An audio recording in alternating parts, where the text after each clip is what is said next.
Take a look behind the curtain with a real whistleblower and American patriot. Prepare to embrace the uncomfortable truth because this program has no time for comforting lies. Here is civil liberties enthusiast, Second Amendment defender, and recovering FBI agent Kyle Seraphin. Hello, my friends. Welcome to the Kyle Seraphin Show. Today is July the 21st. It is Friday. It's been a wacky, wild week. There's been a number of very important congressional hearings. Whether they do anything is another animal, but I think they were of interest, and we're going to talk about all those. We've got my buddy, Real Steve Friend, on here. He's already interacting in the chat. So those of you who have been asking, are we going to do Friendly Friday? We are going to do Friendly Friday 100%. And as many of you know, I heard some people in the chat saying that this is Casey's theme. It is Casey's theme. My brother, Casey, very talented. And then you may not know this, but the voice that actually introduces me each time, that's actually my dad.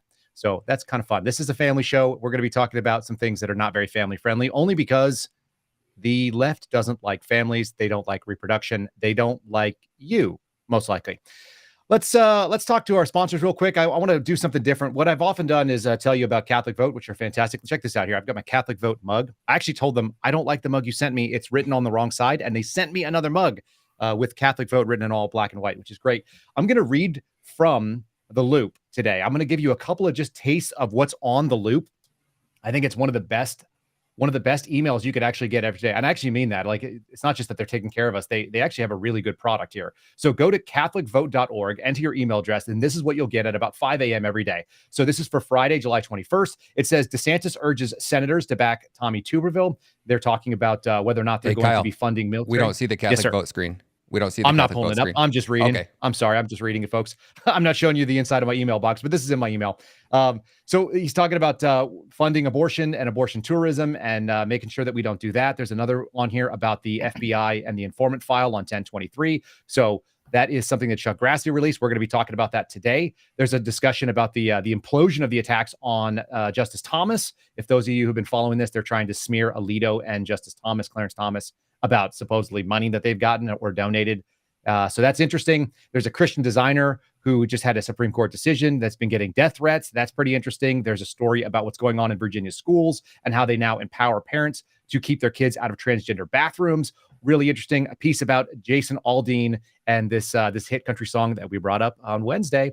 Many of you saw that. Try that in a small town. Apparently that's caused a big backlash because they don't like BLM and Antifa riots. Go figure. And RFK censorship and more. A whole bunch of stuff that's actually in that particular email every morning. Wednesdays, Thursdays, Fridays, every single day of the week, you get in there and you're going to get good information. So check out catholicvote.org. I know that was a little bit long on our promo, but it actually is really good. If you're not out there checking this stuff out, you're going to be sort of less informed. So if you're not actively curating your own news feed, Catholic Vote will give you something good. All right, folks.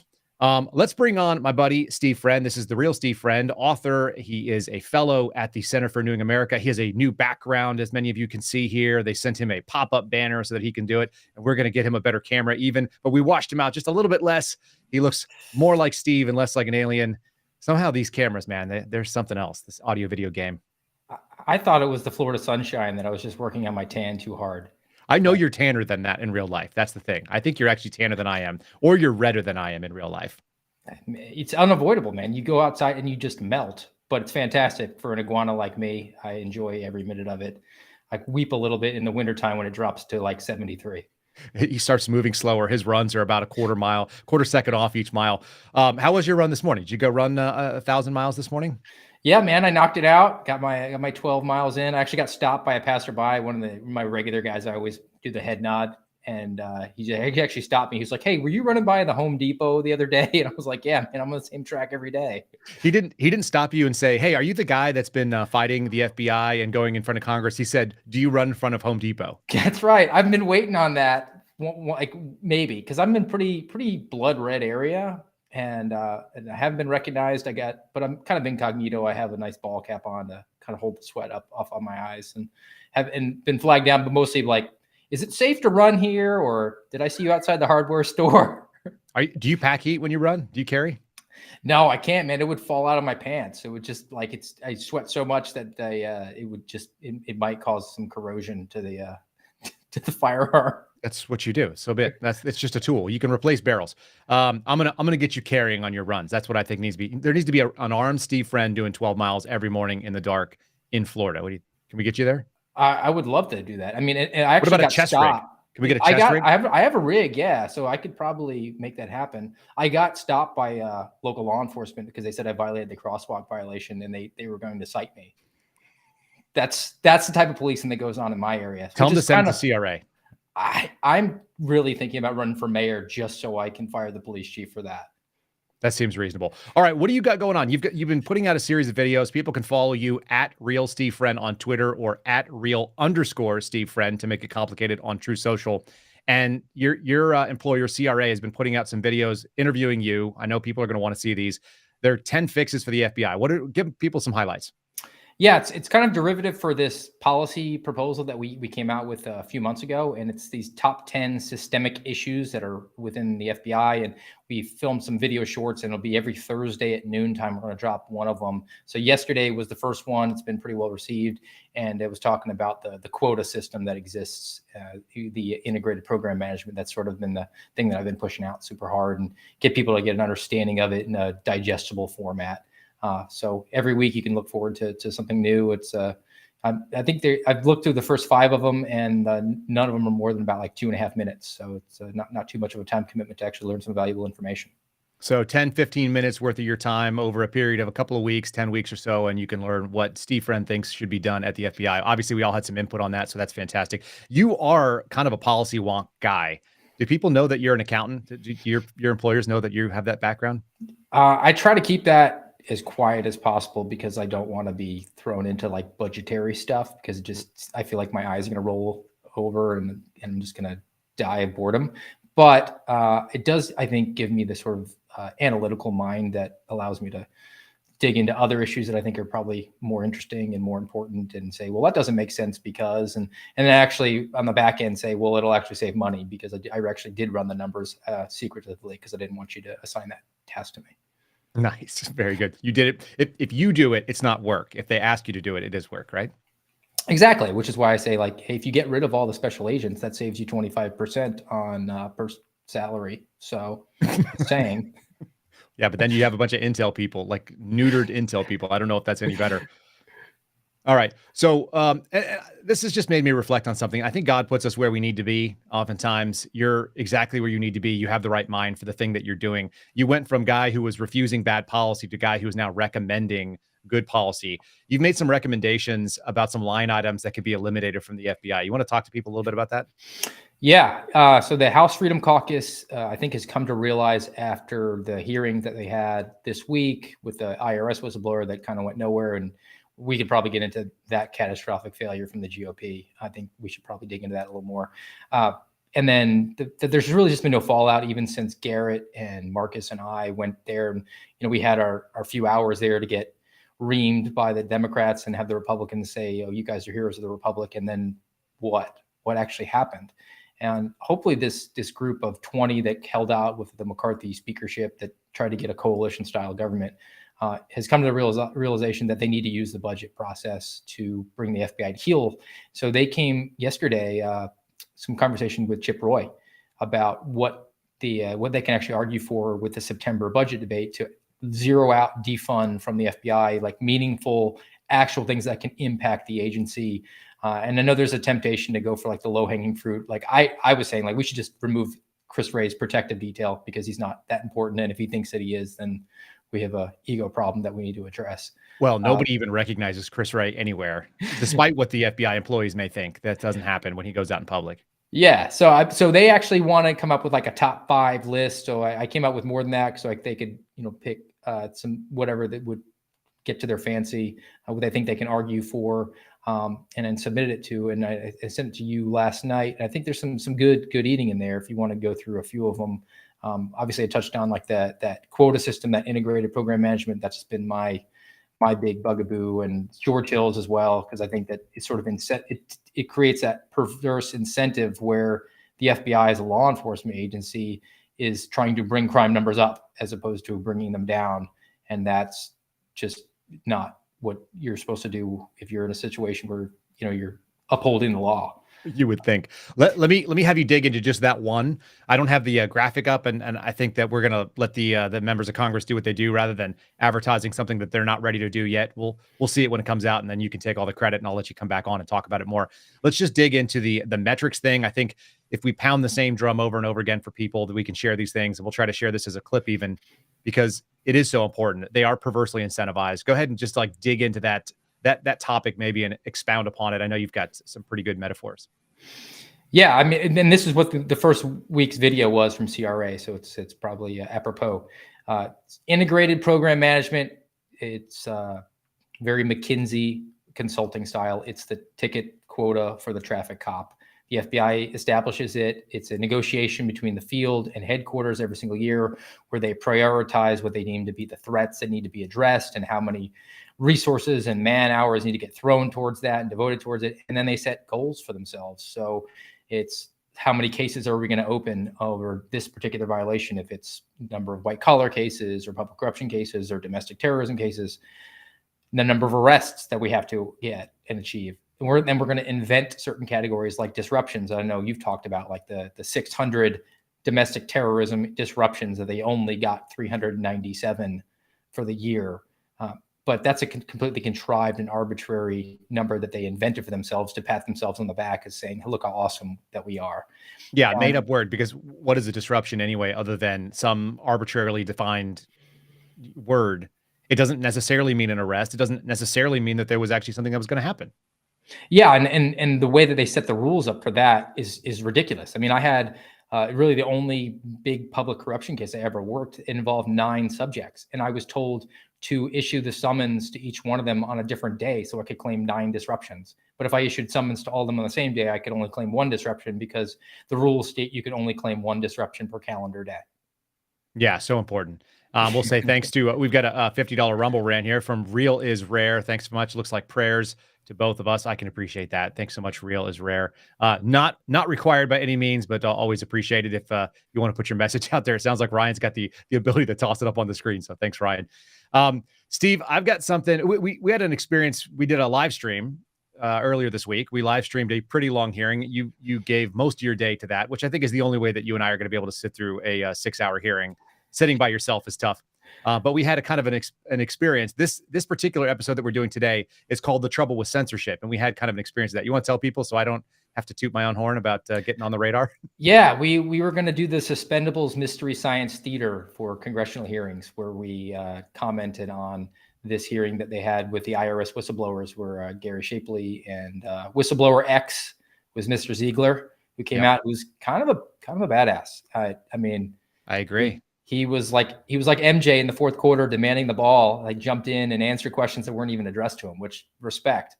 Yeah, I think this is the thing. I mean, he's actually setting the precedent. It's the way the Democrats actually do these things. They go on the attack, they get after it, they share the points that they intended to share. And he was really, really good about that. Like I said, Joseph Ziegler, a total bro.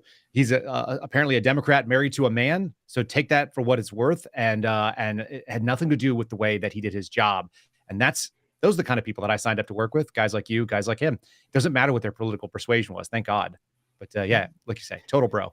Yeah. So, I mean, and we need to talk about the hearing in general, but what we experienced was this live stream that you guys put out across all different platforms to hopefully an audience. It's, it's a public hearing. It's using taxpayer dollars to put this out. Obviously, it's necessary as a citizen to pay attention to. Mm-hmm. But the fact that it was on YouTube and it was you who was doing the live stream, I think got the censors that they are kind of spun up, and they took down your channel, gave you a strike, and said it was, I guess, like a copyright infringement. Right. So I guess public information is now proprietary, and you can't share it. Well, they reneged. That's the best part, because I told them, hey, I'm a congressional whistleblower, and I look forward to them listing you as a publisher instead of a platform. And magically, the strike has been removed for a small YouTube channel with 1,500 people on it. I'm not going to keep you all day. I have one little segment. I've got a special surprise for you. It's something I think you're going to really appreciate, and I'm going to need your reaction to. If we can cue up the Hot Dog Day video, Ryan, let's get our friend Steve to take his pick on this. Well, as you all know, today is National Hot Dog Day, and perhaps you also know that hot dog is my favorite meat. I love hot dogs. I love them in buns. I love them outside of buns. I love them with baked beans. I just like hot dogs. It's the best, best meat there is, without question. So to all of you who, like me, are celebrating National Hot Dog Day, congratulations to you, and may there be many, many more hot dogs served in our wonderful land.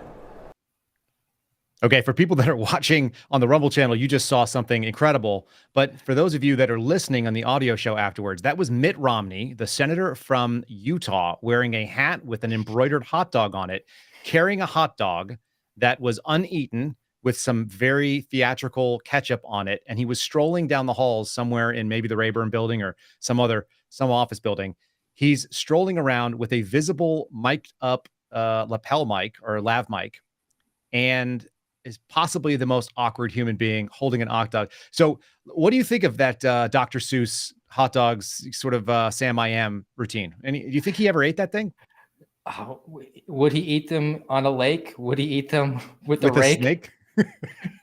This is a guy who, do you remember when he was running for president and he wouldn't eat the Chick-fil-A sandwich? And it was the easiest ground ball. You just, look like you're one of the people, and he was so stuck up. And this is the exact opposite of that, where he's trying to learn that lesson. Everybody knows that Mitt Romney's favorite meats is hot dog meats. Favorite meat. When I eat meats, I eat hot dog meats because I love it in a bun. I love it with my hun. I love it with the sun. I just want to eat hot dog meats all day long with baked beans, with a fox in a box. He speaks a different language. He lives in a different world. Who greenlighted that video? Which brilliant does he have 1,000-year-old PR people? Because Ryan and I were talking about this before the show. Are his PR people 1,000 years old and have never met a human being? They just live on a mountaintop somewhere. They're like hermits. Or is it like a 17-year-old who's like, we need to make you relatable. Let's have you hold a cartoon hot dog with the hot dog hat. You notice he said hat instead of hot dog at one time because he's not used to wearing hats. Ryan's dying over there. He has such a negative. This is, I heard this comparison made. They said nobody hates the Republican voter base. Well, the Democrats hate the Republican voter base, sure, but the elected Republicans hate them way more because they have to seek their votes. And this is the perfect example of this guy is this is what they probably eat. I have to seem relatable to them. And it's like this guy who's on spring break vacation in Cancun and took Spanish 1 in high school, and he thinks that he can habla. Yeah, he's trying to habla. He's trying to do the how do you do Patriots. Like, I also enjoy meats made of nitrates. Hot dog. It's so awkward. It's so uncomfortable to watch. Easily the weirdest thing. I just wanted to leave on a high note because that's about the best news that we have is that Mitt Romney, pretending to be a human being, pretending to be a relatable guy. If anybody thinks that guy doesn't just eat steak all the time or whatever else he eats, just strange. And let me say this. If you are someone who lives in Utah and you voted for Mitt Romney, please put in the comments why you like Mitt Romney. I got questions. I have concerns. I would like to know, what is it about Mitt Romney you love? And especially if you are Mormon, if you're an LDS person who voted for him because he's also LDS, what is the benefit of a Mitt Romney in the Senate to you? I just want to know if there's something there so I can understand it. Because, man, I cannot, like everybody I've ever met from Utah would headbutt that guy and knock him out. Agreed. I mean, but I guess they would argue the alternative is Evan McMuffin. Evan McMuffin. That was the Evan McMullen. He was the third party candidate who was just the CIA plant. Like, you want to talk about like deep state plant? I know it. So somebody in Utah that wants to run, let me know. And Steve and I will come and campaign for you. We'll help, or I'll get Garrett out there and we'll get George and we'll just sell it. We need to fix this. This is so gross and weird. I need less fake hot dog eating guys walking through the hallways. Steve, I appreciate you joining me for this little segment of Friendly Friday. We'll do it again every Friday as possible and do the updates. Folks, follow Steve. How's your book sales, by the way? Outstanding still? Yeah, still going good, man. I'm doing some live events here, and they were telling me there's going to have like 600 people there. So my hand might fall off when I go do that. You have your own special pens, though, to write it. So thank God. I got to get the president pen that automatically does the signing. Yeah. Yeah, the AI pen. That's what we need. Yes. I know Kyle Zarf, and he's all about the high-tech stuff. You could probably I am about high-tech. I will find that. If that pen exists, we will get the self-signing pen for you. Steve, thanks for coming on today. Folks, follow Steve at @RealSteveFriend on Twitter and @real_SteveFriend on True Social. Thanks, bud. We'll catch you again later on this week or next week. Okay, folks, so we're going to dive into some of these things. This has been a gross week for a lot of things. Like I said, the Catholic loop vote has given me some insight. The first story that they had, and that's actually where we're going to go first. Ryan, if we can bring up the first story here. This is the sacred obligation of the federal government. Many of you may be familiar with the sacred obligation. And the obligation is we need to promote abortion. I think we actually have a video of John Kirby. Let me set this up. John Kirby is the national security spokesperson. He's at the White House oftentimes giving press conferences, and he's been one of the most vocal supporters. Obviously, if you are a spokesperson, that is your job to defend the agency, defend the administration that you're part of. But I feel like this is just a step too far. We want to talk about lizard people and fake hot dog eaters. This is another one of those moments. Let's drop that video clip of John Kirby talking. You just tell me if that sounds like a real person to you, folks. Why is the new DoD policy on abortion critical to military readiness? I'm really glad you asked that question. No, I mean, I really am. 1 in 5 members of the U.S. military are women, 20%. We're an all-volunteer force. Nobody's forcing you to sign up and go. People volunteer to go. You raise your right hand and you say, I'm gonna do this for a few years or even for my life. And it might cost me my life to do it. And when you sign up and you make that contract, you have every right to expect that the organization, in this case the military, is going to take care of you, and they're going to take care of your families, and they're going to make sure that you can serve with dignity and respect, no matter who you are, who you love, or how you worship or don't. And our policies, whether they're diversity, inclusion, and equity, or whether they're about transgender individuals who qualify physically and mentally to serve, to be able to do it with dignity, or whether it's about female service members, 1 in 5, or female family members being able to count on the kinds of health care and reproductive care specifically that they need to serve. That is a foundational, sacred obligation of military leaders across the river. I've seen it myself, and it matters because it says we're invested in you because you are being willing to invest in us. You're investing your life, your family's livelihood with us. We owe you that back in return. I had a chance a couple of weeks ago to meet with some military spouses here at the White House.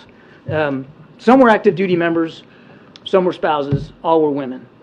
And 201, they told me, that abortion laws in this country that are now being passed are absolutely having an effect on their willingness to continue serving in uniform or to encourage or discourage, in this case, their spouses from continuing service. Okay, so there you go. It is a sacred right. And then here's the other thing. I always tell my father-in-law kind of jokingly that when he wakes up and his head hurts, that migraine that he awakes with is sort of the sound of cognitive dissonance. Those are his thoughts that don't agree with themselves, that are banging into his head. If you're a Democrat right now and you believe that men can be women and women can be men, that there is an interchangeability of the biological sexes, and then you're also going to tell me that it's really important that biological women have access to abortion when they join up to the military, or that their spouses do, that we have an obligation to kill, I guess, military spouses' babies, that they haven't invented birth control in some way, shape, or form, that they can't figure out how to keep their, we know how babies are made. Let's just leave it at that. We know how babies are made. It's 2023. The science is settled. There's a technique that you can use, and you can pretty much assuredly know that if it's done correctly, a baby is the result. That is the eventuality of it if you do it enough times, right? And so when that's the case, this guy out here talking about, I talked to women and, they were women. How do you know they were women, my friend? How in the world do you know? That's the sound of cognitive dissonance. That's the headache that he must have. That's a great, if you're looking at our Rumble channel, you're seeing this very uncomfortable smile. It has to be the discomfort of dealing with the headache, the cognitive dissonance. And this all does actually relate to censorship. You're going to see why, because this is the message that they want you to hear. They're putting out this crazy nonsense about how women, military spouses need abortions, that the government has a sacred obligation. These are the words of religion. We're going to come back to that. So keep that in your head. The words of religion, the sacred requirement to go ahead and kill babies. This is their religion. And then meanwhile, we have this nonsensical piece of, defining what a woman is, which they can't do. And since we're talking about women, and since we're talking about that, Ryan, if you'll bring up our next article here, this is what I'm calling trans in uniform. So there's a confidential memo that was released. This came out in February, but it actually was just released on the 18th. So that would have been earlier this week. Confidential Biden memo reveals, quote unquote, transgender service members can skip deployments and receive indefinite what is it called? Physical fitness standard waivers. So they can get out of like their uniform standards, and they can get out of their PT readiness standards and skip deployments under the banner of being a transgender person. If you want to just kind of scroll that memo, I know we've got a kind of a slide deck of it. Folks, I'm going to kind of show you just a couple of pieces of this memo. They're going to just be kind of dancing through the screen here. But essentially, I'm going to read through it for you. This is from the Defense Health Agency. This is at Womack Army Medical Center at Fort Bragg. And this was written in February of 23. Basically, it just tells you sort of who it's for. The purpose is to establish uniform guidelines regarding the medical and mental health of service members who identify as transgender. And so we've got a couple of, we want to show you kind of the receipts of it. But moreover, I'm just going to kind of hit the high points for you. We're talking about sources that reference things like the World Professional Association for Transgender Health is one of the reference standards that they have, as well as some DoD pieces and some regulations from the Army about physical fitness and mental health standards and medical standards. The other thing that's really interesting is they have a explanation of terms and definitions. And I found this to be very interesting. It says transgender, TG, is a person whose gender identity and expression are different from the cultural and social expectations of the sex, which they were designated with at birth. 1, males identifying as female is a transgender female. Females identifying as males are transgender males. Now, many of us have heard these terms. I know that if you have to go back and try to figure out what it means, the gobbledygook nature of these things is, in fact, the tip-off. And it's more important. There's a little piece in this actual, in this document, which I actually had on the screen just a second ago, that shows you that the DEERS system, which is the defense sort of readiness for all these different, it's a technical background of their human resources stuff. It actually states, and I'm going to pull it up here in 1 second. It says that there are only 2 biological sexes that are accepted by the Department of the Army. And yet we have to make all this nonsense so that we can kind of dance around this. It says, I'm trying to find the exact quote here. If you'll give me just one moment. The overarching goal here is that transgender service members provide a safe and effective pathway for a lasting personal comfort. I didn't realize that the military was about personal comfort. They also highlight that there's, in fact, some potential problems with being transgender, because there's obviously side effects to doing these transgender hormone treatments. And so when you get into the background that we are actually going to reduce military readiness, the only purpose of the military is essentially to break things and hurt feelings overseas. Here's where you see this kind of funny little piece. It says, while it's understood that many transgender individuals identify as gender non-binary and or gender fluid, service members are required to choose a DEERS gender marker of male or female, and that is not meant to misgender or disrespect that service member's gender identity. However, the current medical and Army system views gender as a dichotomous variable. I want to say that again. The current medical and Army system views gender as a dichotomous variable. There are only 2 options, male and female, and the Army actually knows it, because the Army is, in fact, one of those groups that is involved in sort of the hard reality of humanity, which is that sometimes there is violence and sometimes we have to get involved in things that are unpleasant. And yet they're going to play along with this charade. It should hurt your mind. It certainly is hurting the minds of the people that wrote this stuff. And it is part of this overall push to do things that make no sense, to make you doubt your own lying eyes. We're going to bring up the next article here, which is an actual bill in front of Congress. Fox News covered it a little bit. We can talk about that in a second. But essentially, there are Democrats that are trying to introduce an amendment to the Code for the Marriage Equality Act of 2021. And they are trying to amend, replacing references to wife and husband with spouse, genderless. They're trying to get rid of married couples to married persons instead of saying things like husband or wife. They want to make sure that they are removing the gendered language from the federal law, because this federal government under Democrat control is trying to actually legislate a genderless society, even though it makes no sense, because they're out there putting their spokesperson in a place to advocate on behalf of the sacred right of abortion, which can only affect women. All of this stuff should blow your mind. And then it says there's currently penalties for persons who threaten to kill, kidnap, or inflict bodily harm on the former president's wife. I don't know why they want to update that. They wanted to say former president's spouse or surviving spouse, because, it's possible that that spouse is a non-binary. Isn't that right, Ryan? They could be a non-binary spouse of the president. I don't know what that thing is. Ryan says yes. Folks, if you're watching this and you're enjoying what you're seeing, we'd ask you to go ahead and hit that like button too on the Rumble channel. And if you're listening online, you can always leave us a 5-star review on any of the places that you're hearing it. So we're just going to a couple of shameless plugs. I want to continue marching on, because the main topic that we were going to talk about today and I did get here halfway into the show, is censorship. It's censorship of you and me and people that were known as the disinformation dozen. So what you're seeing on the screen right now is a Washington Post article. It's actually a smear job in some ways. It says the GOP bolsters Robert F. Kennedy Jr. in the hearing while Democrats tear him down. Got it. That's what it was. How about Robert F. Kennedy came in to speak about something, testify about his experience, and the Democrats basically went out there and took pot shots at him and called him a racist and said that he should be censored again while we're at a censorship hearing, because that's the nature of the beast.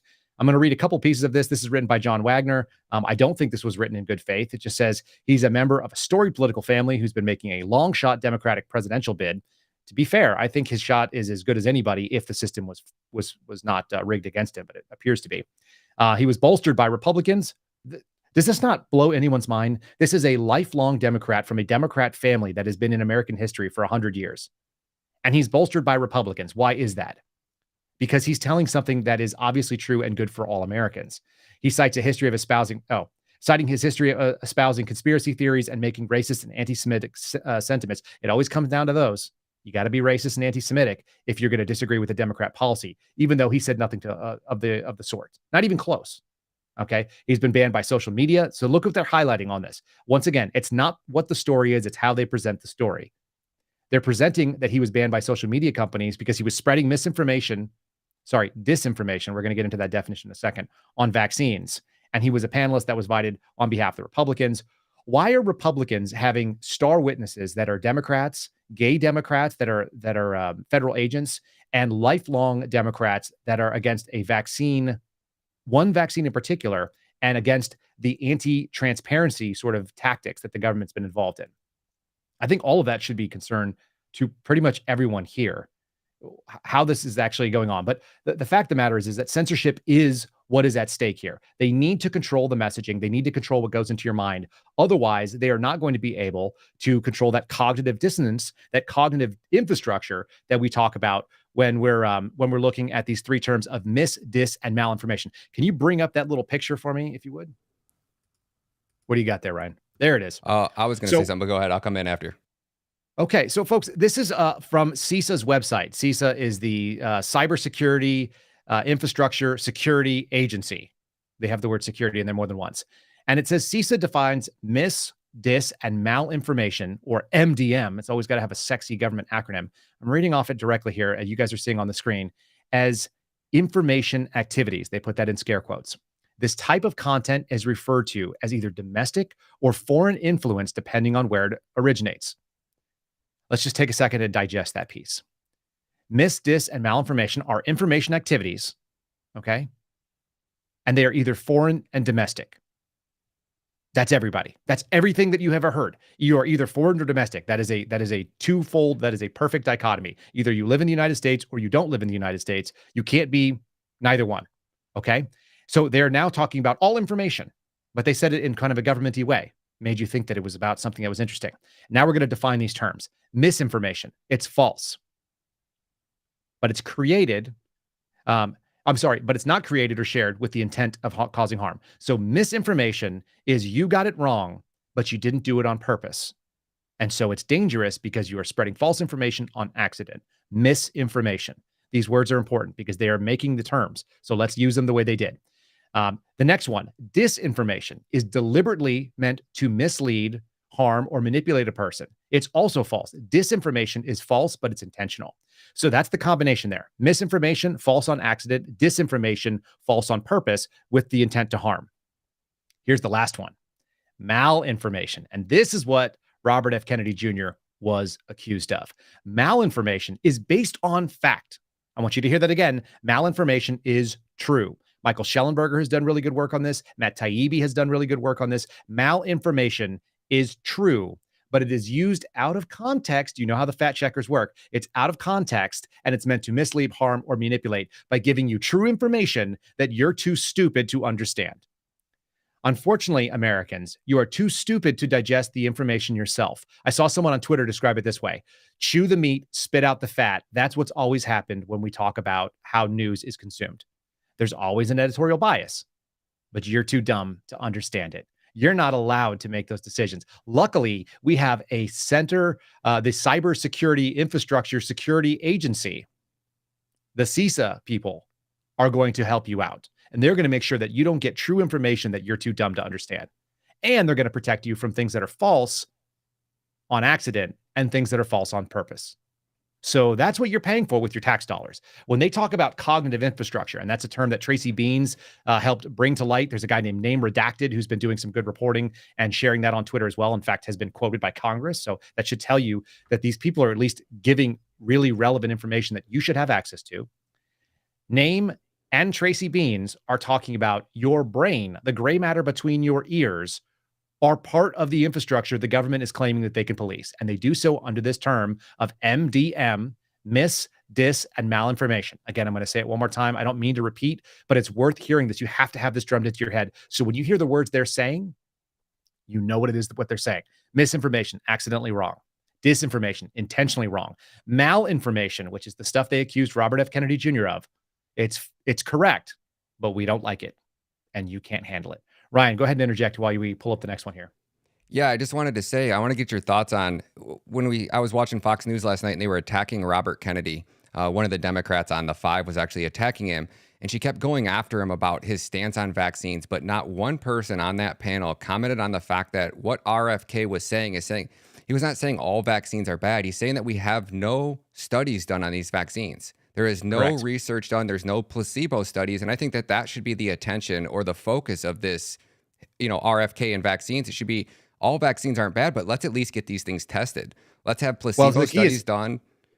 Yep. Let's get this man in his own words, because we actually have some videos that are going to show him testifying to what his position are. Unfortunately, what we're seeing in these congressional hearings is that they are attacking the messenger, not the message. They are smearing the individual that is out there testifying because what they're saying is so damaging. And the damaging part is this, and it's why the thumbnail for today's video is malinformation. That's the real dangerous piece to them. Things that are true, but you're too dumb to understand, and they don't want you to be able to deal with it because they don't like the context. They need to shape the narrative. We have a narrative-driven, totally bizarre federal government. And then even their witness that came in from, I think, NBC, this woman would not answer a single question about whether the government should be in the business of policing speech in any way, shape, or form. So let's pull up the first RFK video, if you would. We're going to do about 50 seconds here. This is a short little take of RFK defending himself. Let's have it in his own words. If you've never heard RFK speaking, he's kind of an acquired taste. We'll talk about that in just a second. But Ryan, if you'll cue up that video, it's video number 3. To suppress information, in fact, if you read the Twitter files and the email correspondence between Facebook and the White House, there was an acknowledgement that they were being asked and they were complying with censoring information that everybody knew to be true or highly likely to be true. The purpose, and in fact, the term misinformation did not denote falsehood or veracity. Rather, it was a euphemism for any information that departed from government orthodoxies. So there you go. He's talking about exactly what we just said. Now he's using the term misinformation, and they actually were falsely claiming that things were untrue because that was part of it. And the second piece of it was that they were claiming that things were actually true, but they were dangerous. So he's calling it misinformation. At some point, he actually does define this. So and if you've never heard RFK speak, one of my buddies said that actually rules him out as a candidate for president because of the way that he speaks. He has he's got a condition. It's a neurological condition. It's degenerative. I had to look up the name of it again because I always forget. It's spasmodic dyspnea. Dysphonia, sorry. And it is an issue of the larynx of the voice box. It's a neurological condition. He's fine. He's not hurting. He hasn't screamed his voice out, although he could at this point because he's being censored in such weird ways. RFK went in there and he's not afraid to come at these people aggressively, but they did attack him. He was going to do a 10-minute opening statement and they asked to censor it to 5 so that Black people and Jewish people and Asian people would not be offended by his existence as he spoke, because he's obviously a racist anti-Semite. That's the only things they have. They attack the messenger. They don't attack the message. They saw that his remarks were not even going to be a problem. They tried to argue that he was anti-Black for some reason because he was arguing that Black people shouldn't get vaccinated. And of course, he pushed back and said, I vaccinated up to everything, including all things that were recommended prior to COVID. And my children were all vaccinated the same way that almost everybody in that room was. And yet I have real problems with this because as he's become more educated, and he tells a good story about it. You can actually read his book, I think it's The Real Anthony Fauci, tells you some of this stuff. And he was on Tucker, so I won't belabor this point. Let's do the second video there. It's about another 90 seconds or so of him talking. I want you guys to get this guy in his own words because you're going to hear, depending on what news source you get, you're going to get different versions of it. This seemed like the most relevant pieces that we heard. Our country had one of the highest vaccination rates in the world and the worst health outcomes. We have 4.2% of the global population. We had 16% of the COVID deaths. Blacks in Haiti with a 1% vaccination rate were dying at a rate of 15 per million population. And same in Nigeria, had a 1.3 vaccination rate. They were dying at 1 in 14 per million population, 14 per million population. In our country, blacks were dying at 3,000 per million population, 200 times the death rates in other countries. And this holds throughout the world. We needed information. We should have all been sharing information openly and talking to the 15 million doctors through the internet who were treating patients on the front line all over the world and channeling the best therapies, the most successful treatments, so that we can all figure it out. This is not a time in a pandemic I'll just say this one thing. Trusting the experts is not a function of science. It's not a function of democracy. It's a function of religion and totalitarianism, and it does not make for a healthier population. What did I just say? It's about religion. It's about the sacred obligation to offer abortions as the military, which has nothing to do with abortions or anything else. It's about believing that these experts, climate experts, gender experts, vaccine experts, public health experts, those are the people that you must trust because the government has ordained it to be so. Those are the tenets of a religion. We're saying it on this program over and over again. I love that I'm hearing it from the other side of the aisle. And RFK is, he's a guy that said he would be happy to sign a assault weapons ban. We don't have a lot of common cause, but we can agree on this. The American people should be entitled to see free information. They do not need to be censored by the government. They do not need to have the government curate the data that goes in between their ears and police that cognitive infrastructure. It's not necessary. That is not the type of world that we should be living in. And if you can think about this, I want you to just picture, close your eyes if you like, think about a single regime in history that has censored information from their population, will not allow people to know certain things. Picture that. Are any of those regimes the good guys, historically speaking? Are they on the side of truth? Are they on the side of democratic process? Are they on the side of free exercise of religion or free exercise of speech or thought? The mere act that you're getting involved in censorship, which is in fact the problem. This is the First Amendment for a reason in our Bill of Rights. It is a violation of the constitutional oath that every service member and every member of the federal government that swears in and says that they will protect the Constitution, that's what they're supposed to abide by. It's so simple. When you swear in and raise your hand, I've said this a couple times on other programs, but I'll say it on mine now as well. When you swear in and say that you will protect and defend the Constitution, you're not necessarily saying that you're going to protect the Article 1 powers of Congress. You're not saying that you're going to protect the Article 2 powers of the presidency, of the executive branch, or the Article 3 powers of the judiciary, although those things are part of it. What you're really saying, in my opinion, and I can be open to being criticized on this, but when you swear in, particularly in federal law enforcement, which was what I did, you're saying that you're going to protect the Bill of Rights. The government is an organizational document. The Constitution is an organizational document. And then secondarily, it is a leash on those powers of the federal government to get involved in your business. They have no business policing what's between your ears. They have no business telling you how to think or shaping what you think by letting you have only certain information that is quote unquote approved. That is not the job of the government. And historically, what they used to call the fourth estate, which is the press, was out there to hold the powerful accountable. They were actually running up until very, very recently, as hard as they could to find all the stories that would embarrass the official position, because that was how you made your bones as a journalist. You were able to out the powerful and those who were trying to keep information away from the public by sharing it. That was the highest cause. And so that's why journalists were always blue collar. That's why we brought on guys like Frankie and we brought on guys like Sean the other day, and we'll bring on more. The reason that we want journalists that are blue collar, that are regular people that didn't go to elite either journalist schools or elite Ivy League schools, is because those people are part of the same groupthink. They're no longer bastions of independent thought. They are being censored in the same way. And a lot of that's because there's federal dollars involved. Think about how much money goes in. We just had our young friend Daniel Schmidt come in from the University of Chicago, and he was talking about how there are actually billions of dollars in endowment, and the amount of money that school has is significant, and yet people are still paying a huge amount of money that they're borrowing from the federal government for the most part. And Joe Biden is actually trying to forgive. Pretty shocking stuff. RFK is spot on with this stuff, you know. And then I'm going to read another piece of the article over here, if you would. This is still from the Washington Post. I want you to actually hear how ridiculous this thing is. So one of the things that he says is it says the Democrats cited several past statements by Kennedy, that's RFK, including an episode in early 2022 in which he invoked Anne Frank to suggest that Jews had more freedoms during the Holocaust than Americans who were choosing not to get vaccinated. It's probably an overstep, but I think hyperbole is appropriate in political speech.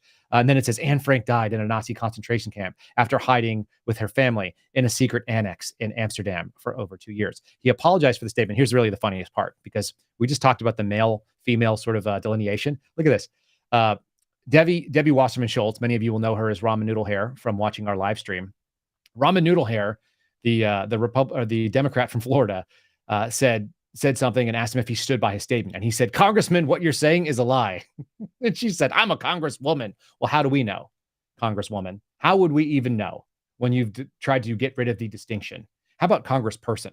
You're a congressperson is what she should have said, because we're trying to get rid of gender. Her colleagues are trying to get rid of gender. I just think that stuff's very funny. He said, "If the views that you and others have applied to me and have been attributed to me were actually true, then I could see why I wouldn't be able to testify here. But those things are not the case." That is not the case. He's not actually saying those things. What he's doing is he's freaking them out, because he's just simply saying we should have access to some information about vaccines. We should have access to the entire purpose that the FDA actually exists. And it exists for one reason alone. It exists to make sure that food and drugs in this country are properly tested, and that we're not backing corporate interest in favor of putting out dangerous medicines and dangerous food products. Very easy. That's what the FDA's purpose is. It doesn't do that anymore, but that's what it's supposed to do. Ryan, we've got another video. I think this is video number 5. Let's play it. This was another probably 90 seconds or so. Like I said, I want to give you guys pieces from the guy's own words. So let's hear Robert F. Kennedy. We had looked for many years to find a pre-licensing safety trial of any of the 72 vaccines doses that are now essentially mandated. They're recommended, but that's effectively mandated for American children, and we have not been able to find any. And every other medication requires, prior to licensing by FDA, that the company perform a safety trial that compares health outcomes in a placebo group and a similarly situated vaccine group. My assumption was that was done for vaccines. We found out that it hadn't been, that it was not, they were exempt. And I made that statement publicly. Dr. Fauci contradicted me, and when President Trump ordered him to meet with me, him and Francis Collins and a group of my colleagues, I said to them at that time, "You've said publicly that I've been dishonest about that. Can you show us a single pre-licensing safety trial, placebo-controlled safety trial for any of the 72 vaccines required for American children?" And he made that show of looking through a file, and he said, "Well, they're back in Bethesda."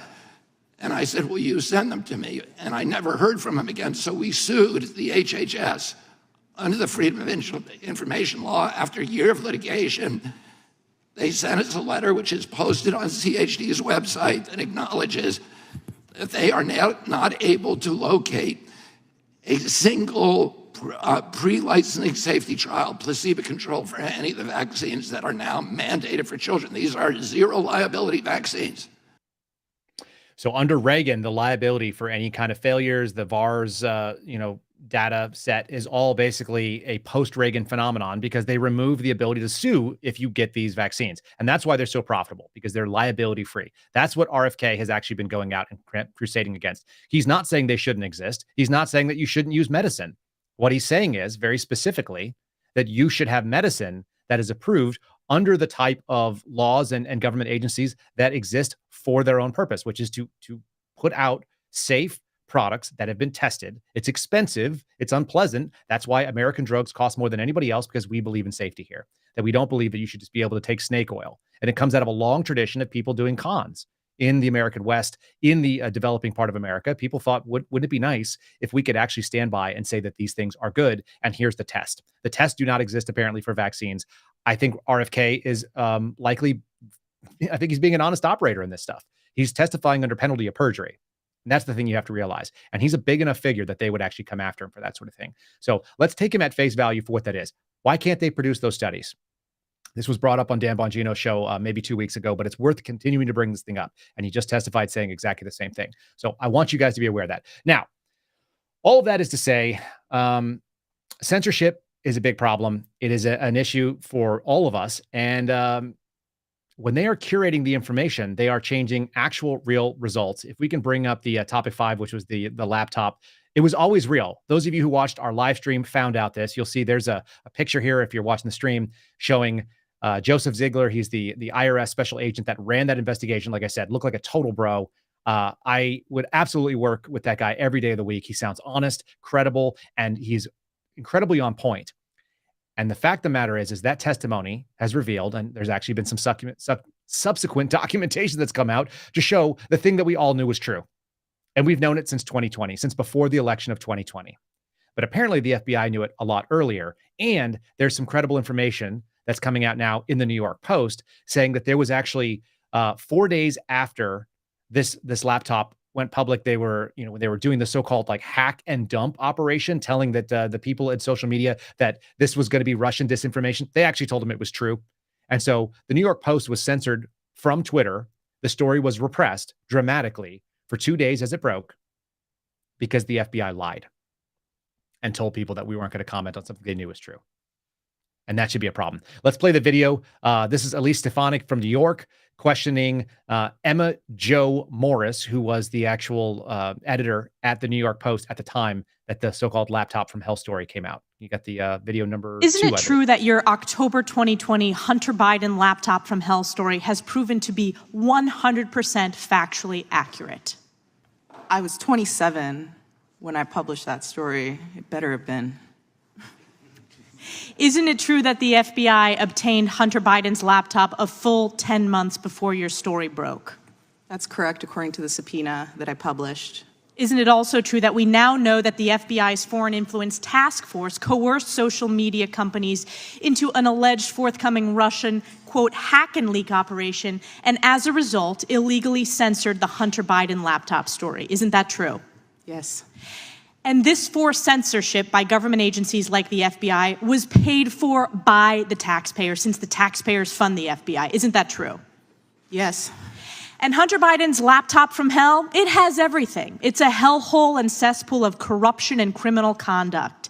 It has hard drugs, prostitution, pornography, money laundering. It has Biden family shell companies, communist Chinese, corrupt foreign government deals for tens of millions of dollars in exchange for access to the Biden family.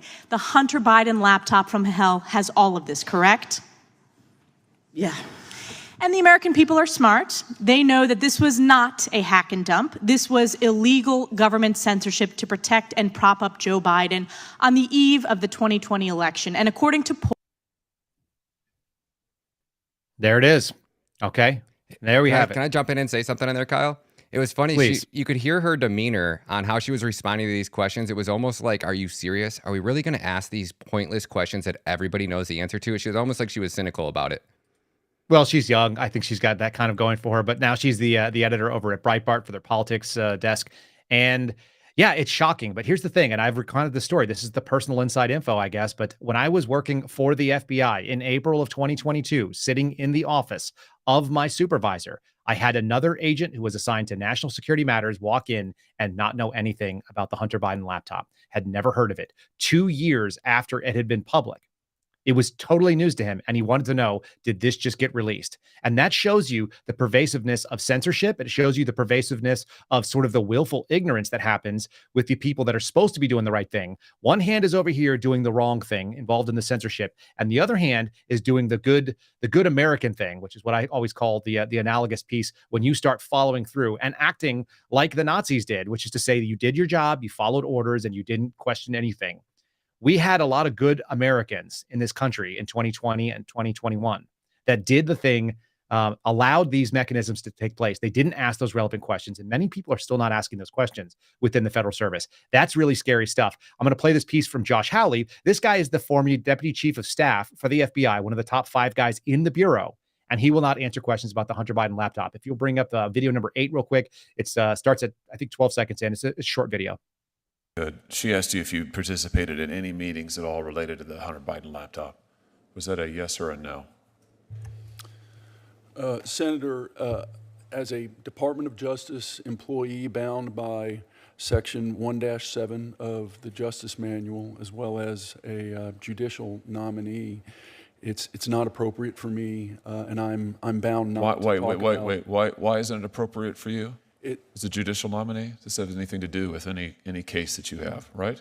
I'm asking you what you did in your former employment as the deputy chief of staff to the FBI director. Did you participate in any meetings related to the Hunter Biden laptop? Senator, again, as a Department of Justice employee. It sounds like you're not going to answer me. Is this going to be I'm not going to answer We can cut it right deal? there. This goes on for minutes. So, folks, a shameless plug here for Ryan Matta. If you go to Ryan Matta Media, at Ryan Matta Media on Twitter, you can see a lot of these videos in longer form. You can play them for your friends. You can share them around, and we'd appreciate it if you did. You'll see that he's got his banner on there. He's also got his show on LFA TV here on Rumble. You can watch him there. He comes on at 2 o'clock Eastern time. Did I get the time right? I feel like that's right. 2 o'clock Eastern. Sir, yes, sir. Yeah, there it is. So come check out Ryan at that time. This is yet another DOJ FBI official who is refusing to answer simple questions, doing the thing that they are required to do. Imagine any of you, imagine going for a job interview that you're not guaranteed to get and sitting down, and when someone asks you about your previous employment, refusing by citing some gobbledygook like that guy just did. It's shocking.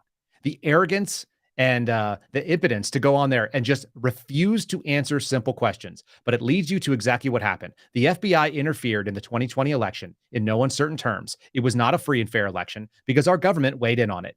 And as Ms. Morris just said in the testimony that you just heard, she specifically stated that, and there's longer videos of this where she talks about the polls, but essentially 61% of Democrats said that they might have voted differently had they known about all this stuff going on with Hunter Biden. Now, here's the real smoking gun. Because Chuck Grassley has released the very slightly redacted version of the 1023 source document from an FBI informant from June of 2020, before the election. And on the 3rd page of that document, and we don't have to bring it up, we can just, I'll refer you to Chuck Grassley's Twitter page, and it's going to be on mine. There it is. The 3rd page there brings up one very specific piece. And what it says is, in air quotes, the big guy. They refer to Joe Biden as the big guy, the exact same thing that we see on the Hunter Biden laptop in the descriptions of how he was going to get money from a Chinese energy company. The question that I always had was this: did they use the term big guy because that's what Marjorie Taylor Greene wanted to say when she was out there talking in front of people, because that's what we've decided to call Joe Biden? Or was it actually a quote from the CHS? That would be independent corroboration, in my opinion. 2 different unrelated sources, one first person, Hunter Biden, and his laptop, which has been independently verified as being legit. And the second is this document that is contemporaneously describing a bribery scheme by a former Burisma official or Ukrainian coming in using the exact same term, which tells you that that is the term being used by Hunter Biden in these schemes. Okay, that's how he gathered money. And it's not surprising to anybody watching this, but it should be shocking that we were hiding this stuff and that the FBI was 100% involved in it. All this stuff is nauseating. This is the trouble with censorship. If you don't give the American people the information, they're going to make bad decisions. They're not going to be able to make the right decisions. They won't be able to make their own decisions. And that's what this country is founded on. The right to make your own decisions with whatever information you want. You want to vaccinate your kids? Do it. You should have the information available to you. You want to vote for a president? You should know what he's all about.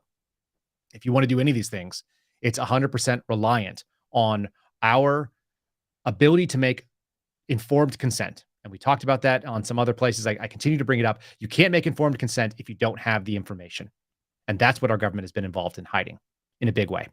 I think we're out of time for today. I want to say a couple quick things here. You've been listening to the Kyle Seraphin Show, streamed live from Liberty Hill, Texas. That's where we are. We're here in Texas, America. All right. Don't forget to like this video on Rumble. If you are sitting in the live chat, we've had a couple hundred of you out there watching this thing live. We love that. These videos are getting more and more views. So share them around on your favorite social media platform. And I know that we do have some people to thank. The first one is you, the listener. Thanks for listening. We do appreciate it. The show continues to grow because of y'all and because of the 5-star reviews like this one. We got a fun one today. We've got more than 600 reviews on Apple Podcasts. So please get on there and we will read the good ones here. Here's one that came in Monday from Zeb Prox. It says, a real patriot, Kyle put it all on the line to uphold his oath to the Constitution. We were just talking about that oath. He's been attacked by the left incessantly and has not backed down. I'd like to see a guy like Kyle in the White House in some capacity. How about FBI director? As my buddy Phil Kennedy has said, I'm overqualified for that when it comes to scruples, but I do appreciate the sentiment. We do really appreciate it. Folks, you can get your 5-star review read if you go and put them on Apple. The link is in the show notes, so by all means, put it on there. I want to say thanks to Steve Friend for jumping on. Please check out his book on Amazon. It's called True Blue. And again, this show is only possible because the hard work and the skill of technical producer Ryan Matta. Follow Ryan at Ryan Matta Media on Twitter. You can find him at Ryan Matta on True Social if you like that better. He's been putting out some great videos. And again, our opening theme, composed and performed by the very talented Casey Seraphin, my younger brother, a great guy. Folks, please consider subscribing to Rumble if you're not doing it, or wherever you get your podcasts, so you get them fresh and hot every Monday, Wednesday, and Friday, 8:30 Central Time, 9:30 Eastern Time. We will see you again after the weekend. I hope you have a great weekend. Thanks for listening to the Kyle Seraphin Show, streamed live Mondays, Wednesdays, and Fridays on rumble.com/Kyle Seraphin. Follow Kyle on Twitter and Truth Social at Kyle Seraphin.